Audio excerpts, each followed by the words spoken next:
రాజకీయ పార్టీలను అన్నదాతలు నిలదీయాలి. వ్యవసాయం అంటరాని వృత్తిగా మారిపోయింది. చట్టసభల్లో కర్షకులకు ప్రాతినిధ్యం లేదు. విశ్రాంత సీజీఐ జస్టిస్ ఎన్వి రమణ వ్యాఖ్యలు. ఇప్పుడున్న పరిస్థితుల్లో రైతులు, రైతు కూలీల వంటి వర్గాలకు న్యాయం జరగాలంటే వారికి న్యాయ వ్యవస్థ సహా వివిధ శాఖల్లో ప్రత్యేక రిజర్వేషన్లు కల్పించాలి. లేని పక్షంలో కొన్ని సంపన్న కుటుంబాలకు చెందిన వ్యక్తుల ఆధిపత్యంలోని ఆ వ్యవస్థలు ఉండిపోయి రైతాంగానికి న్యాయం లభించదు. దీన్ని సాధించుకోవడానికి అన్నదాతలో రాజకీయ చైతన్యం రావాలి. ఇందుకోసం రైతు సంఘాలు పోరాడాలి. తమకు ఏం చేయబోతున్నారని రాజకీయ పార్టీలు రైతాంగం నిలదీయాల్సిన సమయం, సందర్భం వచ్చాయి అని సుప్రీంకోర్టు విశ్రాంత ప్రధాన న్యాయమూర్తి జస్టిస్ ఎన్వి రమణ అభిప్రాయపడ్డారు. కృష్ణా జిల్లా వీరవల్లిలో కృష్ణా మిల్క్ యూనియన్, విజయ డైరీ కొత్తగా నిర్మించిన కామధేను యూనిట్ గురువారం ఆయన సందర్శించారు. ఈ సందర్భంగా పాల సంఘాల ప్రతినిధులు రైతులతో నిర్వహించిన సమావేశంలో జస్టిస్ రమణ మాట్లాడుతూ రక్తాన్ని చెమటగా మార్చి దేశానికి అన్నం పెడుతున్న రైతు గుర్తింపు లేదు. ఈ ఆధునిక యుగంలో పారిశ్రామికీకరణ పెరిగాక వ్యవసాయం అంటరాని వృత్తిగా మారింది. అధికారంలో ఉన్న పార్టీలు కానీ ప్రతిపక్షాలు కానీ దేశంలోని కోట్ల మంది రైతుల కోసం ప్రత్యేక కార్యక్రమాన్ని చేపట్టడం లేదని ఆయన అన్నారు.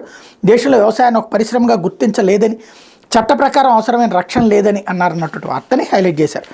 నీ పేరు బయటకు వస్తుందని సిబిఐ దర్యాప్తు వద్దన్నావా?